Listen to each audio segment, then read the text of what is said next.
everybody knows. There is nothing that Yeah. Thank you, Archana. I had almost forgotten. Thank you, Rajat. So all welcome, Manish, Rajat, Anjali ma'am, Dhani ma'am, Seema. So over to you, Archana. Yes, thank you for giving us your you, time. Anuradha ji, and listening has always been my very close to heart topic. So काफी time से बहुत सालों से I have been mainly my work has been of in the field of psychology रहा है काफी time तक, मतलब अभी मैं कर रही हूँ, बट थोड़ा साइकोलॉजी को ट्रांसेंड करके अभी मैं फिलोसफी और दूसरे एरियाज एक्सप्लोर कर रही हूँ. तो सो मुझे हमेशा से ऐसा लगा है कि listening is always a very important aspect, not only in the relationship with others, but also with the relationship that I have with myself, and how I deal with myself, how I deal with myself, how I look at things, how I look at life situations. तो ये सारा मुझे हमेशा से ऐसा लगता है कि this is all is a part of how do we listen. हम so basically अभी तक मैंने जो काफी इसमें तो अपनी अंडरस्टैंडिंग डेवलप की है, जो रिसर्च मैंने अभी तक इसमें किया. सो बेसिकली लास्ट एक सेशन था, उसमें हम लोगों ने बात की थी कि listening is basically that was some time back, I think 7-8 months back. तो we talked about that listening is more of a mental, emotional, psychological, spiritual process. So wherein I'm involved mentally, I'm involved emotionally, and I'm involved spiritually. So that is how the listening happens. So इसका example मैंने जो दिया था class में, parents का एक example है, जैसे लोग बच्चों के साथ में या फिर इवन विद योर पार्टनर्स और with where we are working, our colleagues, friends, कहीं पर भी. So mentally, am I available? Am I listening to the other person mentally? Am I mentally available? Am I emotionally available? And am I spiritually? Basically, what I mean by spiritual availability is that being non-judgmental, basically in very simple words, being non-evaluative, and being very साक्षी भाव में जो देखना सुनना बोलते हैं जिसको, तो वो that is what I understand as spiritual aspect of life, of our life. तो अभी मैं वहां से थोड़ा सा आगे और मेरा स्टडी हो चुका है इस पार्ट से आगे. तो अभी मेरा जो फोकस है वो बेसिकली शब्द जो है, शब्द कैसे, how, because when we say listening, it is the shabd we are trying to understand. So शब्द को जैसे बोलते हैं कि शब्द जो है वो ब्रह्म है, शब्द एव ब्रह्म है, जैसा ये जो है शब्द ही ब्रह्म है. तो मतलब कि ब्रह्म मतलब कि शब्द is what is the whole. Brahma is basically, according to my understanding, what I have understood is that basically the life that we live every day, and how we deal with the things in this life.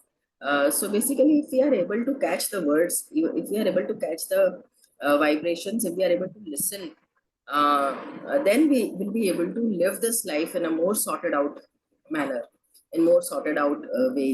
So so ये एक ऋग्वेद से मैं थोड़े से references में बता रही हूँ कि जैसे एक ये है कि शब्द ब्रह्माणि निष्णान्तः पर ब्रह्माधिगच्छति. शब्द ब्रह्म को जो निष्णांत है, शब्द ब्रह्म का जो निष्णांत है, जो शब्द ब्रह्म को समझता है, वही ब्रह्म तत्व को प्राप्त करता है. ठीक है. सो ब्रह्म तत्व इज बेसिकली, मैंने जैसे पहले बताया कि ब्रह्म तत्व is how for us, for us who are living in this life, daily life, with daily routine, our schedules, and with people, and with a lot of other things going around. So हम लोगों के लिए ब्रह्म तत्व understanding is just to be non-evaluative to people, to ourselves, and to the situations, and then deal with them accordingly. That's what I have understood. So basically ये है कि अगर हम शब्द को अच्छे से समझते हैं, if we are able to listen to the words properly, then we will be able to live this life in a more satisfied manner. So जैसे इसमें आता है लिसनिंग का इंग्लिश में और साइकोलॉजी में, इसमें बहुत सारे वेस्टर्न इसमें लिटरेचर में है, what are the types of listening, वो सारी चीजें हैं. सो इसमें एक जो अभी अभी मैं जो अंडरस्टैंड करने की कोशिश कर रही हूँ, सो बेसिकली जो हम श्रवण बोलते हैं, ठीक है, तो श्रवणम, so shravanam is basically the way to know.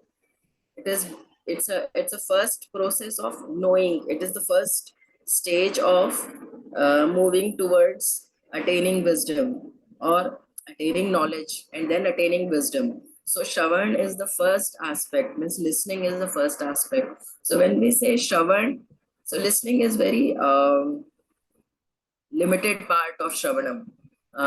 So Shravanam is far more than listening. So Shravanam is where I am emotionally, mentally, physically, spiritually available to the words of people, words of situations, words of my energy, my surroundings, others' energy, their surroundings. So basically, it's uh, that's what presently I am working upon, and that's what I am trying to share here. So this is more related to observation. So listening is not only what we learn in the school, that we listen through ears and we that's not false, that's true, but that's a half truth.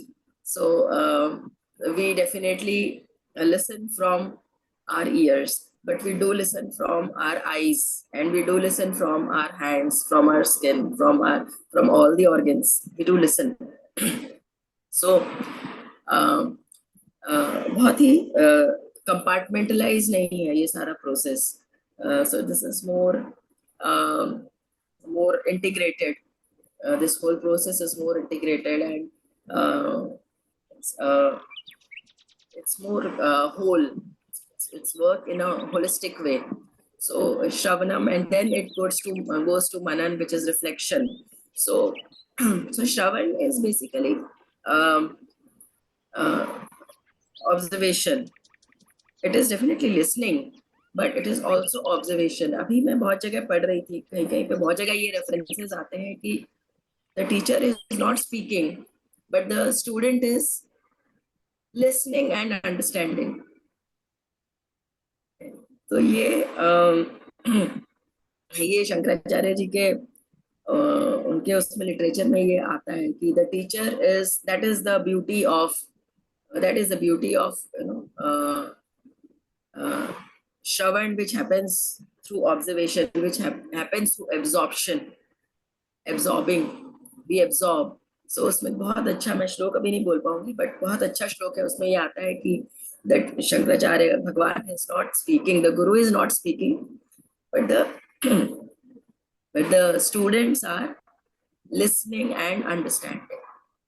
So so that is the power of words which are in my mind, which are within me. So that is the power that it reaches to others. So how do I listen to them? So so basically listening, how do I listen to something which is not put in words, which is not coming in words? So for that, I need to be more silent. So silence is another very important aspect of the process of listening, the process of Shravana. Silence. So they say that silence has all the answers. The silence has. So this also, I have also experienced this, that once you have a question, once we have question and we are not able to resolve it through constant questioning, constant thinking, so going into silence, putting it into the silence mode, that is where we get the answer. That is where the answer is, because that's where the power is. That's where the words are. So observation. So how do we observe? So observing basically the body language, the the vibe, the energy. The observation is of that. It's we observe in, first is the physical aspect, which is visible, and then it is next. It's beyond it. So it's more like observation which has physical, then it's more holistic. When it's not only words that we are focusing upon, we are focusing upon the internal aspect, the essence. So the observation of the essence. So that happens only when we are non-evaluative. So that is a journey. It's a journey to to be non-evaluative of people and of situations. That's a journey in itself. It's a very long journey. That's the life about. I think the whole life goes for. That's what we try to do in this whole life. To know को हम कस्तवम, मैं कौन हूँ और आप कौन हो और कुताया तो हम कहाँ से आ रहे हैं, टू अंडरस्टैंड कि हम कहाँ से आ रहे हैं. So all that is a part of Shravan, all that is part of listening, which can happen only through observation and reflection. So and I'm experiencing it. So whatever all I'm saying is basically has been a part of my experience. Uh, I think we can open this discussion now. Thank you, Archana, for this profound thoughts that you have shared. Listening is holistic, and it leads to learning, and learning is a process. So this is a new concept, and we have built on the previous session that we had, that whether we are available emotionally. Yeah. So I'll open it to other participants. I see maybe others would like to share or share their thoughts on this topic. जब हम Thank you. Vedas को बोलते हैं और हम कहते हैं कि वेदास जो है वो श्रुति हैं, तो ये भी मुझे लगता है कि कहीं ना कहीं लिंक हो रहा है कि कैसे ऋषि मुनियों ने उसको सुना और उसके बाद ये पूरा सब कंपोजिशन हुआ. तो जब मैं आपको सुन रहा था तो मुझे मेरा ध्यान वहां पर भी गया. और या इस पर आपका क्या क्या रिफ्लेक्शन है, क्या क्या बोलना चाहेंगे आप? Yes, so this was a part of my speaking जो मैं skip कर दिया था.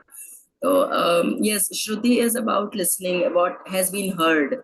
Shruti is what has been heard. Okay. So so there was a time in Vedic age, people had those capacities where they could just hear and then use them, bring them into their lives.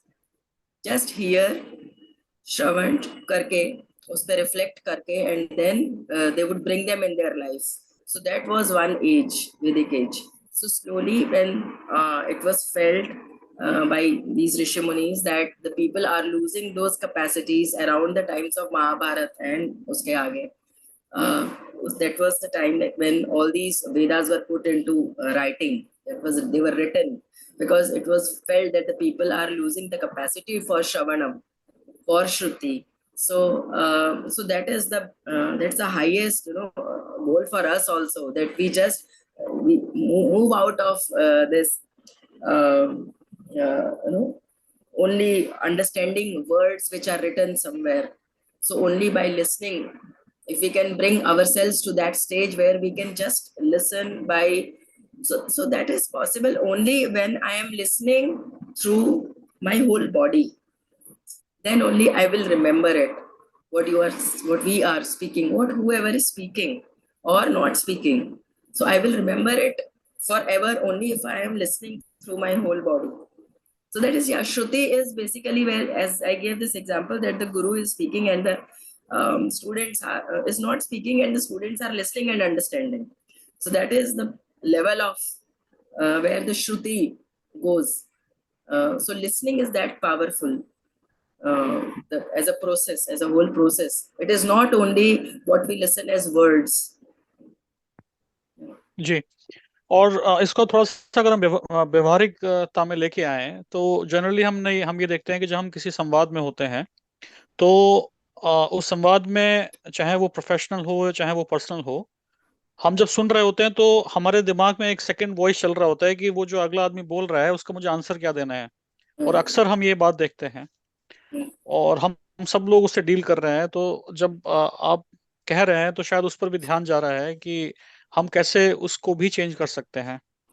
Yes, yes. So because हम जब अपना back of the mind एक voice recorder चला रहे हैं, तो we are only listening to the even not even the half of what the other person is saying. Actually I want to respond to this Rajat. ये वाला part जो है ना, लिसनिंग का जो ये वाला पार्ट है, वो हम लोग कवर कर चुके हैं। उसमें ही ये आता है कि whether we are available emotionally, physically, spiritually, and whether we are present there while somebody is speaking. तो वो जो अनकॉन्शियस बायस जो आजकल वर्ड चल रहा है, वो उससे नहीं सुन रहे हैं, बल्कि कॉन्शियसली जो वो बोल रहे हैं उसको सुन रहे हैं। यहाँ पर लैंडमार्क के भी लोग आए हुए हैं, तो वहां पर लैंडमार्क में भी लिसनिंग का यही है कि are we listening without are the colour by binoculars. Yes, yes जी।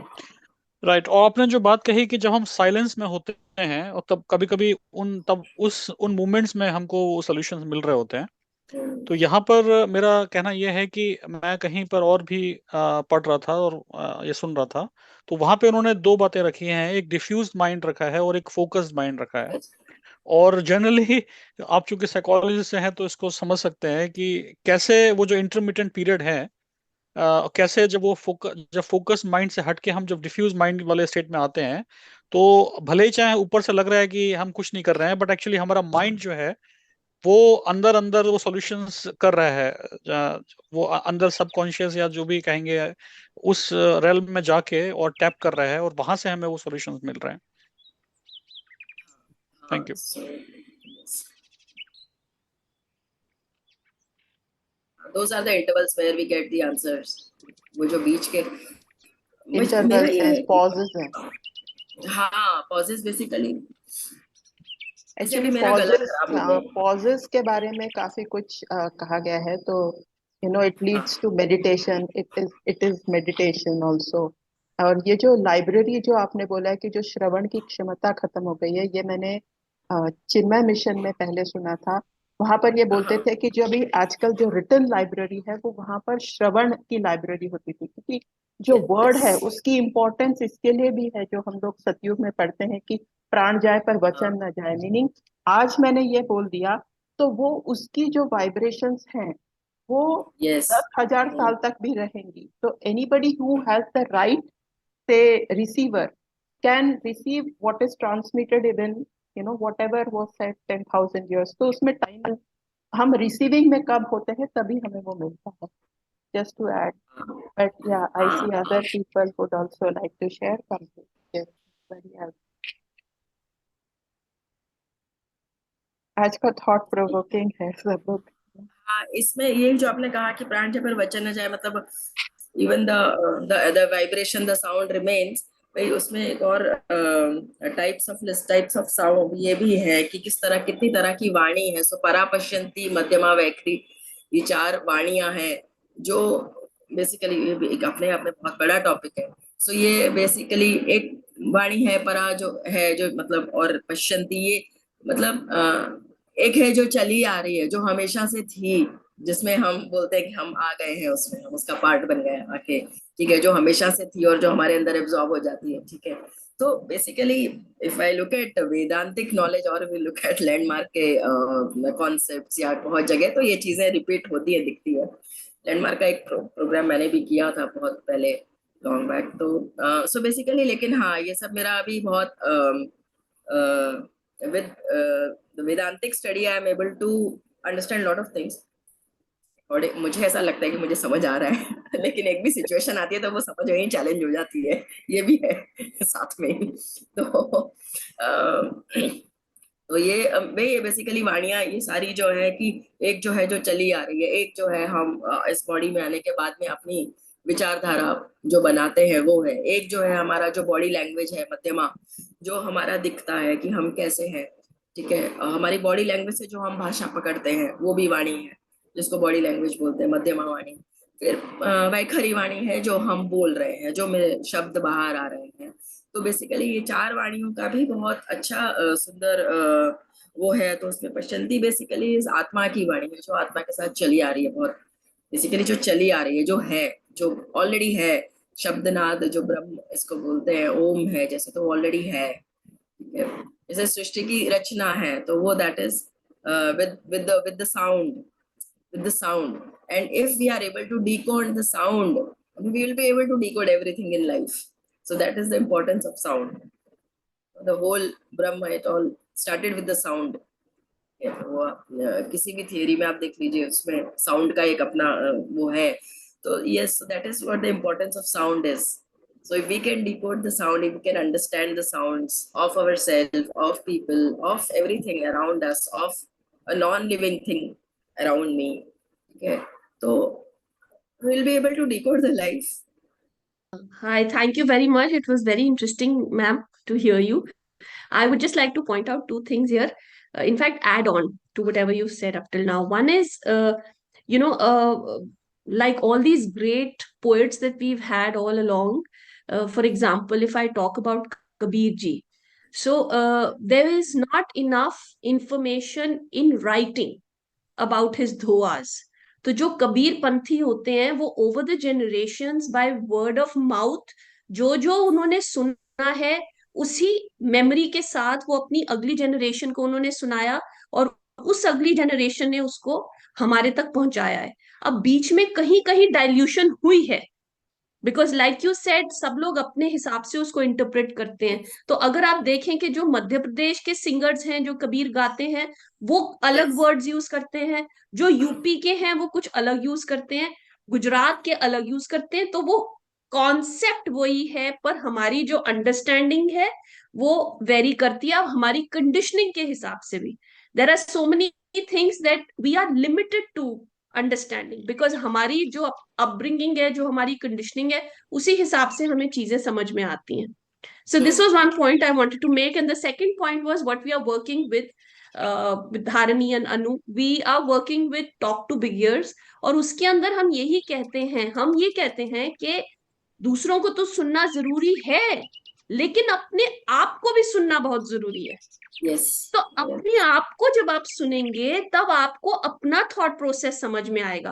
पहले अपने आप को तो समझ लीजिए, उसके बाद हम बाकी सबको समझेंगे क्योंकि अभी तो हम अपने आप को ही खोज रहे हैं और इतना कुछ है अपने बारे में सीखने के लिए. हम जब अपने आप को सुनते हैं again with what perspective and with what tone are we talking and again the colours we add to it to our conversation. तो हमारे को वो कैसे चीज समझ में आ रही है और किस पर्सपेक्टिव से वो हमारी तरफ आ रही है. I think all of this is an education. So we first have to learn about ourselves. Once we know where we stand, then हमारे जो receptiveness होती है बाकी लोगों की वो उसी हिसाब से वेरी करती है. तो मुझे अगर एक भाषा समझ आती है और आप अगर एक और भाषा में बात करें, अगर आप टेक्नोलॉजी में बात करेंगे, मेरे को नहीं समझ में आता तो वो मुझे नहीं समझ में आता. तो फिर वो जैसी हमारी कंडीशनिंग है और अंडरस्टैंडिंग है, I think that is a very big limitation to communication. Yes. Yes. It is a very big limitation. Yes. थोड़ा सा So, आप और thank you. एक्स्ट्रापोलेट करेंगे कि अपने आप को कैसे कैसे किन टूल्स के सहारे हम अपने आप को बेहतर समझ सकते हैं, सुन सकते हैं. So Anjali ji. basically, I think everybody here can speak on this topic.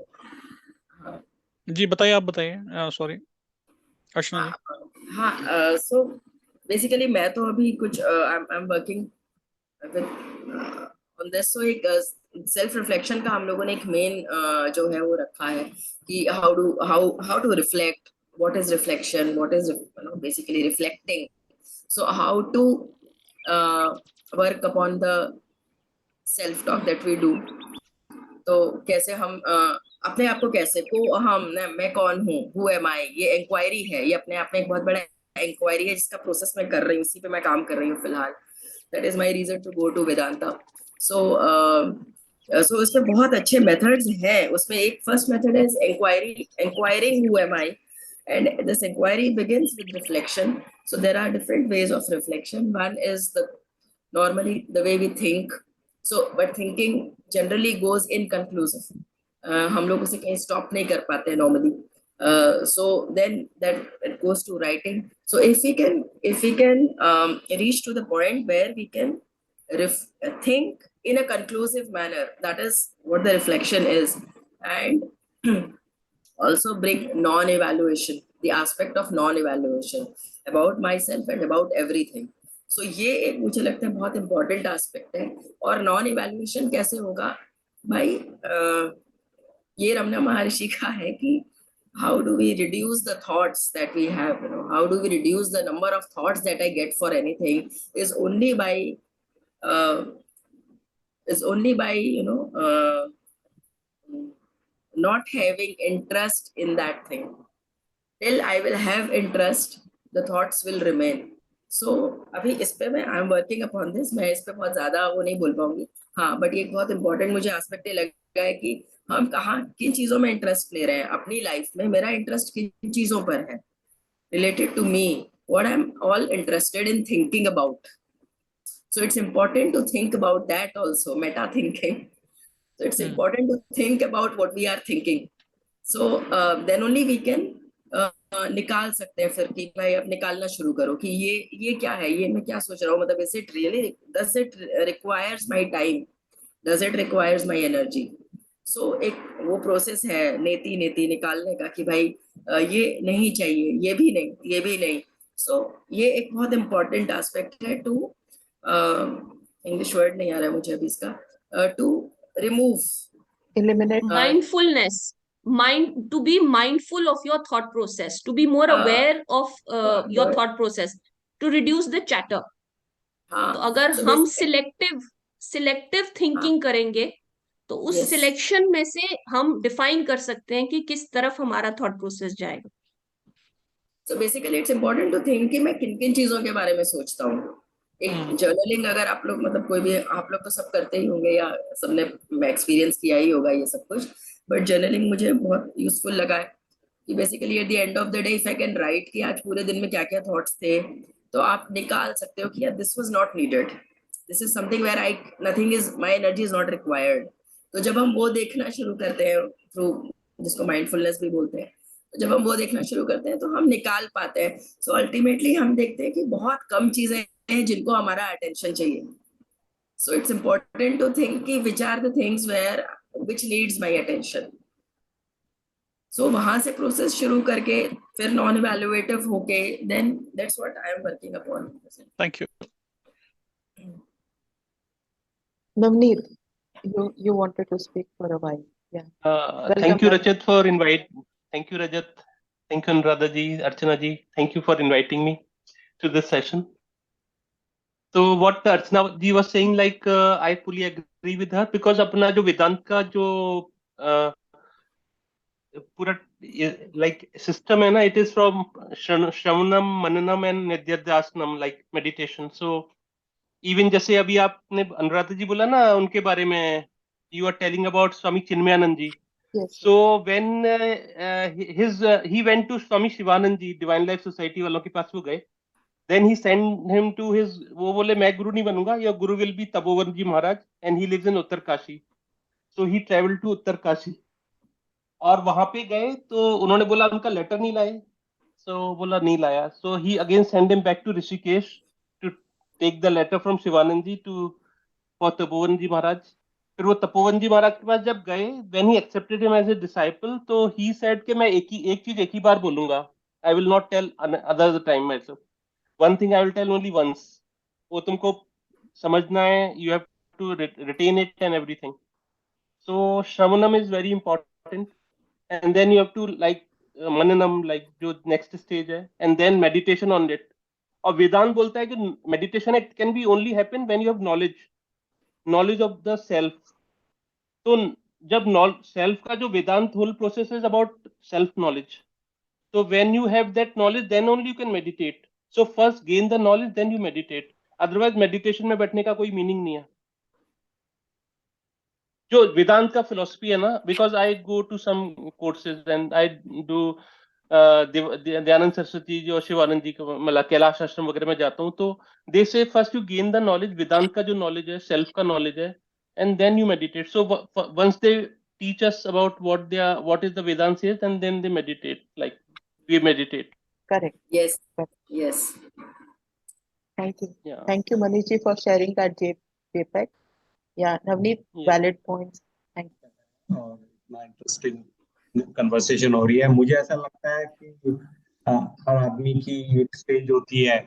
जब मैं कुछ साल पहले मैं किसी को बोलने नहीं देता था, तो मुझे ऐसा लगता था मैं ठीक हूँ और मैं जो बोल रहा हूँ ठीक है, कोई मेरी सुने। लेकिन टाइम के साथ बदल जाती हैं चीजें। आप देखो, मैं तो कुछ शांत रहता हूँ, मुझे अच्छा लगता है उसमें। तो टाइम के साथ आदमी मेच्योर रहता है और इवॉल्व भी करता है।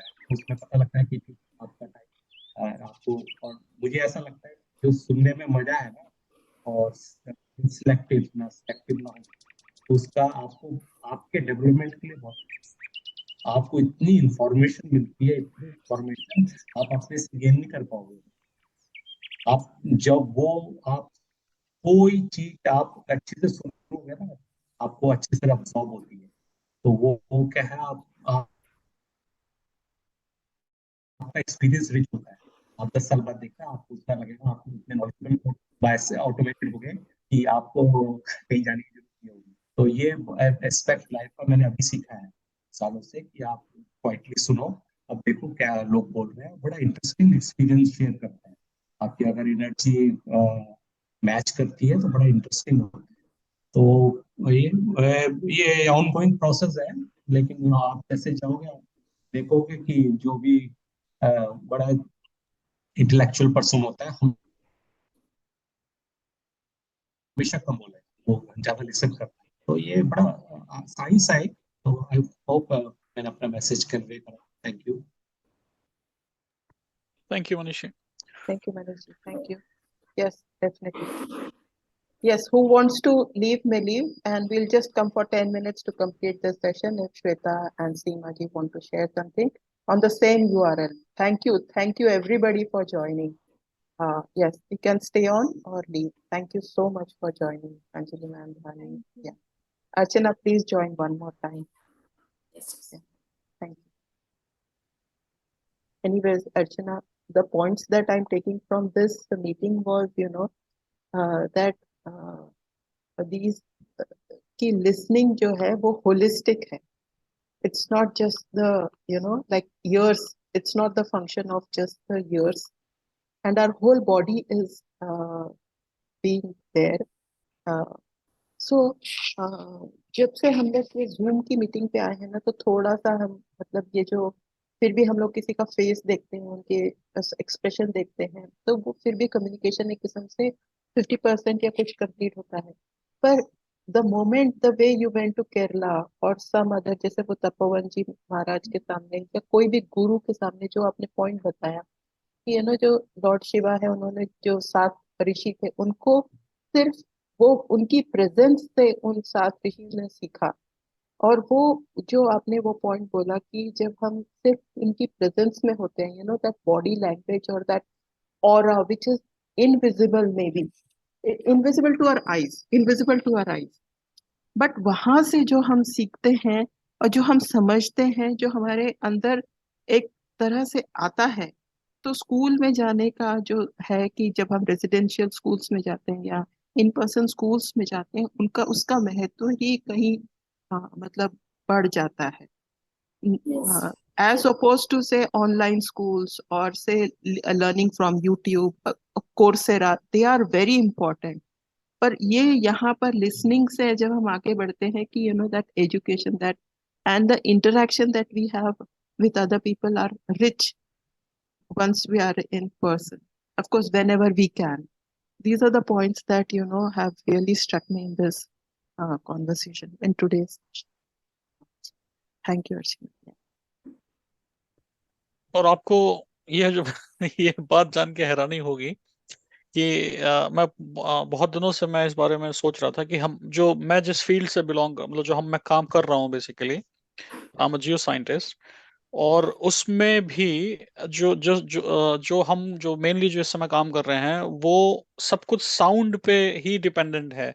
तो हम साउंड की एनर्जी को अर्थ के अंदर भेज रहे हैं, फिर वो हमको जो है हमारे पास जो रिकॉर्डर्स हैं उसमें हम रिकॉर्ड कर रहे हैं, और उस साउंड की एनर्जी को हम कन्वर्ट कर रहे हैं एक पिक्चर में, जो कि हमको सब सरफेस इमेज बना के देती है। और उसके बाद फिर हम समझते हैं कि अंदर धरती के अंदर कहाँ पे क्या है।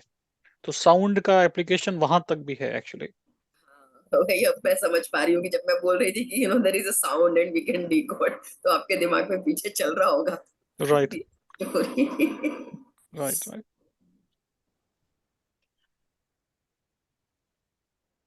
So Yeah.